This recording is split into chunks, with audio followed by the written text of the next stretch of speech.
समूरे मुल्क जी खिप्रो में भी गम हुसैन जो गम मल्हाइण जे लाइ मजलिस जो सिलसिलो शुरू थी वियो आहे। मुहर्रम हराम जे पहिरीं ॾींहं ते पंजतनी इमाम बारगाह में मजलिस अज़ा मुनक़द कई वई।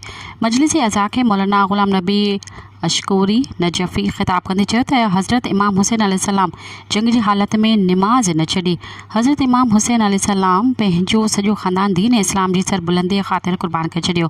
हुननि जी लाज़वाल क़ुर्बानीनि सबबि 20 सालनि खां पूरी दुनिया करबला जी शहीदनि खे यादि करे पई। असां हज़रत इमाम हुसैन अलैहिस्सलाम जे ॾिनल दर्स ते अमल करे दुनिया जी हर मुश्किलातुनि खां ॿाहिरि निकिरी सघूं था। मजलिस अज़ा जे मौक़े ते सिक्योरिटी जा फ़र्ज़ खिप्रो पुलिस ऐं हुसैन बादशाह स्काउट जा जवान सर अंजाम ॾेई रहिया हुआ।